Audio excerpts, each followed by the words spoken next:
The first thing my neighbor ever said that Saturday morning wasn't good morning. It was, "Hey, have you ever thought about letting the neighborhood kids use this side yard?" I remember looking down at my coffee, then back up at him, honestly wondering if I'd missed some joke because he was standing halfway across my lawn already, hands in his pockets like he'd been walking through there his whole life. His name was Randall Pierce. Lived 2 houses down. One of those guys who somehow managed to have an opinion about everything happening on the block, whether anybody asked or not. I smiled politely and said, "Not really. It's my yard." He laughed, not in an angry way, almost like I was the one who didn't understand how things worked around here. "Well," he said, pointing toward the narrow strip that ran beside my driveway all the way to the tree line. "Technically, this part's kind of shared. Everybody uses it." That word technically always gets my attention because in my experience, people only say technically when they don't actually have paperwork. I asked him what he meant, and he waved his hand toward the neighborhood greenbelt. "It connects over there, doesn't it? It's basically a shared corridor. Kids cut through, people walk dogs. We've all treated it like common space for years."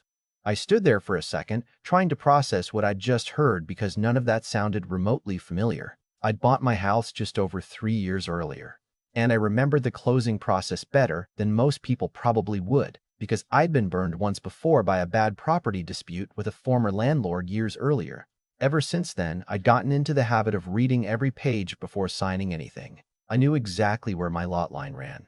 I even remembered the surveyor telling me, "Your property extends 6 feet beyond the driveway edge all the way to that hedge." It wasn't vague. It wasn't debatable. It was one of the reasons I bought the place.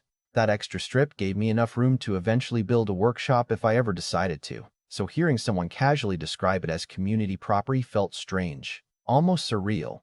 I told Randall, "I don't think that's right." He shrugged like it didn't matter. "Maybe on paper, maybe not.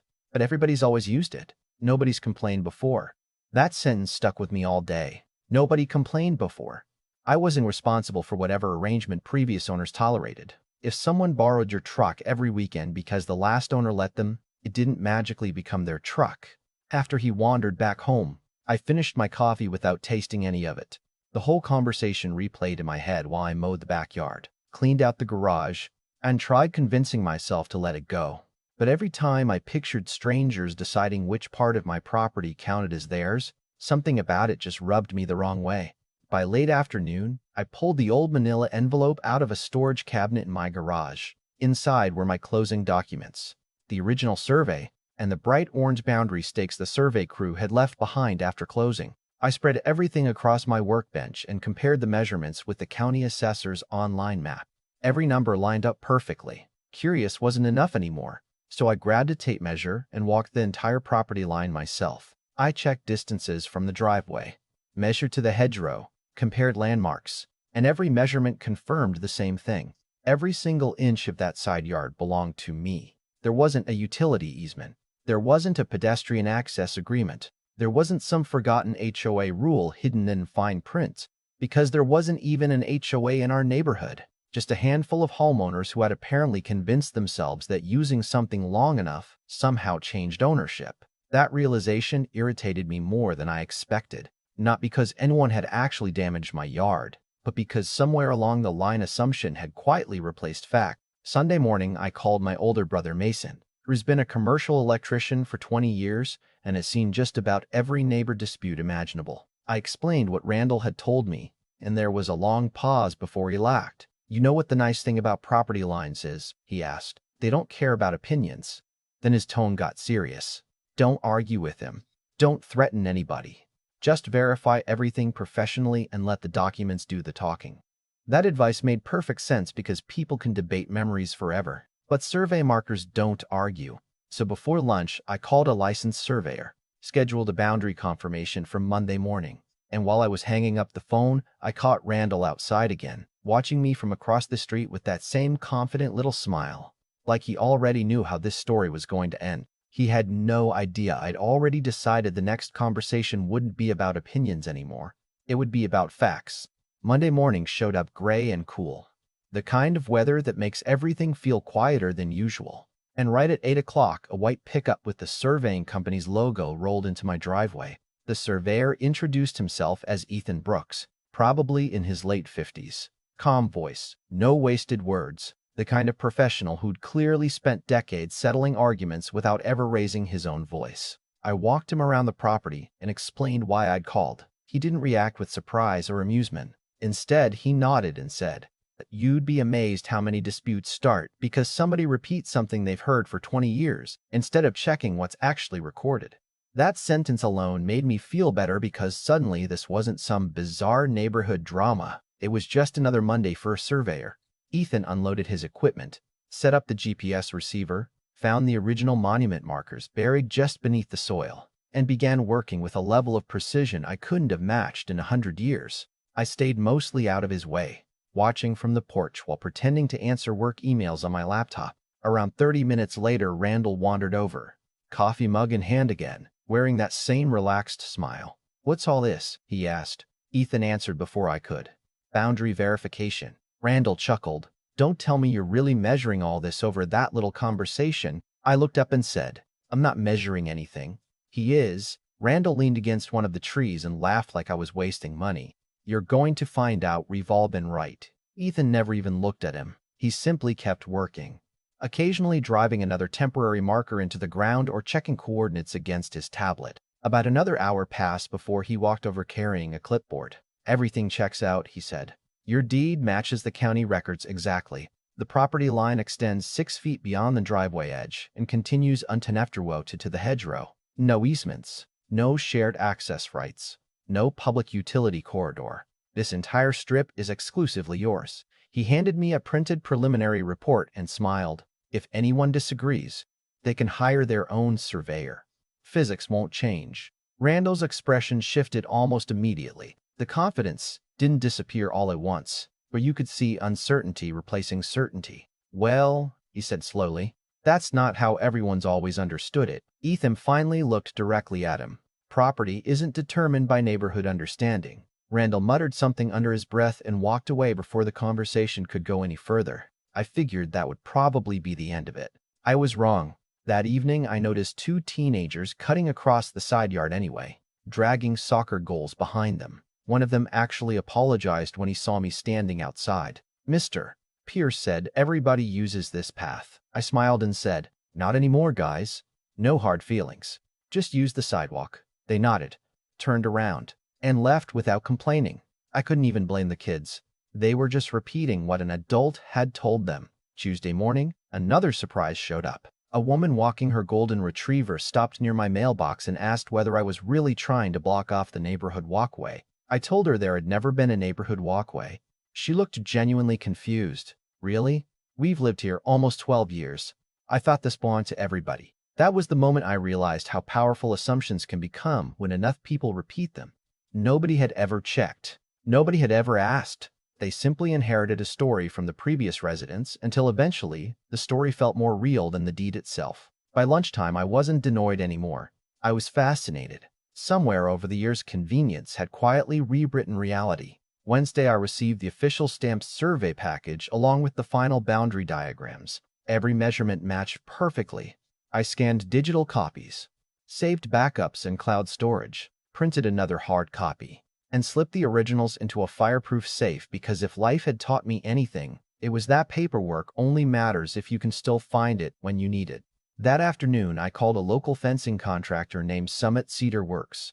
The owner, Carlos Mendoza, came by within a couple of hours to give me an estimate. He listened while I explained the situation, walked the property with the survey in his hands, and nodded. "Honestly," he said, "this is probably the easiest job I'll have all month because you've already done everything the right way." He recommended setting the fence 3 inches inside the surveyed boundary instead of directly on it.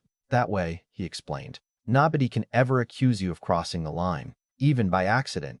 That tiny detail impressed me. 3 inches didn't change anything about how I used the property, but legally it eliminated an argument before it could even begin. I approved the proposal on the spot. The next step was the city permit office. I expected a frustrating process with delays and endless paperwork, but surprisingly the clerk behind the counter barely looked up before saying, "Survey attached? Contractor licensed? Property owner signature? You're good." She stamped the application and told me permits usually took around 72 hours. Walking back to my truck, I felt strangely peaceful. I wasn't angry anymore because anger would have required me to fight somebody. Instead, I was simply following procedures, one document after another, letting the system work exactly as it was designed. Thursday afternoon, the approval email arrived while I was finishing a work meeting. I forwarded it to Carlos, and within 5 minutes he replied with one sentence: "See you tomorrow at 8. Friday morning arrived almost exactly the way Ethan's survey had, except this time there were 3 trucks instead of 1. The crew unloaded pressure-treated posts, cedar panels, concrete bags, augers, compressors, and enough tools to transform the side yard in a single morning. The sound of engines starting echoed through the neighborhood, and within minutes curtains began moving in nearby windows. People always notice construction. Carlos walked over, shook my hand, looked at the survey markers one last time, then pointed toward the first post location. "Everything starts here." The auger bit into the ground, dirt piled beside the hole, concrete mixed in wheelbarrows, and slowly, methodically, the first section of fence began taking shape. About 20 minutes later, Randall came marching across the street much faster than he'd walked any other day that week. "Hold on," he called out. "What exactly are you doing?" I reached into my folder, already expecting the question, and handed him 3 pieces of paper without saying a word. The city permit sat on top. The stamped survey was underneath. The contractor's site plan was at the bottom. He flipped through them one page at a time. His eyes stopped on the county seal, then the surveyor's signature, then the permit approval date. For nearly 30 seconds, neither of us spoke. Finally, he looked up. "You're really putting up a fence?" I nodded. "Inside my property line." He tried one last angle. "People aren't going to like this." I shrugged. "People are free to dislike fences. They're not free to redefine property." He stared at me for another moment as the crew behind us dropped the next cedar panel into place with a heavy wooden thud that echoed across the street. Then, without another word, he handed the papers back, turned around, and walked home. Watching him leave, I realized something I'd never understood before. Most neighborhood conflicts don't end with one dramatic argument. They end when one side runs out of facts. By then, the fence was only halfway finished. But something told me the real story wasn't over yet, because as more cedar panels climbed towards 6 feet high, I started noticing other neighbors gathering quietly at the end of the street, whispering to each other, pointing toward the construction, and judging whether I'd just defended my property or declared war on the entire neighborhood. By noon, the last cedar panel slid into place. The crew packed their tools, swept the driveway cleaner than they had found it, and Carlos walked over with a grin, handed me the final paperwork, and said, "Congratulations. That's one fence nobody's ever going to win an argument against." We shook hands, his trucks rolled away, and suddenly the neighborhood became incredibly quiet. The narrow strip that people had wandered across for years wasn't gone. It was simply back where it had always legally belonged, separated by 6 feet of fresh cedar that looked like it had been there forever. I stood there for a while, not because I was celebrating, but because I was surprised by how ordinary it all felt. There wasn't some dramatic confrontation. Nobody called the police. Nobody threatened a lawsuit. Nobody screamed across the street. The law had quietly done what it was supposed to do. About an hour later, I noticed something that honestly made me laugh. A family pushing a stroller walked toward the old shortcut, stopped in front of the fence, looked at each other for a second, then casually turned around and used the public sidewalk instead. It added maybe 40 extra seconds to their walk. That was it. The apocalypse Randall had practically predicted never happened. Kids still played in the neighborhood park. Dog walkers still had plenty of room. People still talked to each other. Life simply adjusted to reality instead of convenience. Later that afternoon, there was a knock on my front door. I expected another complaint, but instead it was an older couple from the corner house. The husband introduced himself as Walter, smiled awkwardly, and said, "I figured I owed you an apology." I looked confused. He continued, "We've all been telling new neighbors for years that your side yard was basically shared space. Truth is, nobody actually knew. We just repeated what we'd been told." His wife nodded. "Once we saw the survey stakes in the permit, we realized we'd all been wrong." We ended up talking on the porch for nearly 20 minutes, not about fences, but about how easily communities create traditions that eventually get mistaken for rules. Before they left, Walter looked back at the fence and chuckled. Funny thing is, if somebody had checked the records 15 years ago, none of this would have become an issue. That conversation stuck with me more than anything Randall had ever said because it reminded me that not every mistake comes from bad intentions. Sometimes people inherit assumptions the same way they inherit recipes or family stories, never questioning whether they're true. Randall, though, never apologized. A week later, we crossed paths while taking our trash cans to the curb. He nodded once, looked at the fence for a second, then quietly said, "Guess I should have checked before opening my mouth." There wasn't any sarcasm in his voice this time, just resignation. I smiled and answered, "Would have saved both of us some time."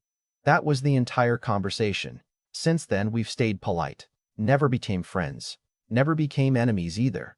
We simply learned where the boundary really was, and oddly enough, once the property line became clear, so did the personal one. Looking back now, I don't think the fence solved the problem by itself. The survey did, the permit did, the paperwork did. The fence was simply the visible reminder that facts don't change because enough people repeat the same story. If I'd argued with Randall that first morning, we'd probably still be arguing today. If I'd yelled, threatened him, or tried to embarrass him in front of the neighborhood, people would have remembered the fight instead of the truth. Instead, I let professionals, documents, and patience speak louder than emotion, and somehow that ended the entire dispute without anyone ever stepping inside a courtroom. Every now and then, I'll see someone walking past the fence, glance at it for a second, and continue down the sidewalk without thinking twice. That's exactly how it should be. Boundaries aren't there to keep good neighbors apart. They're there so good neighbors don't have to argue about where respect begins. But here's the part I'm still curious about, and maybe you'll see it differently than I do. If a neighborhood has believed something for 20 years, even when it isn't legally true, does that make the people repeating it unreasonable? Or just victims of a story nobody ever bothered to verify?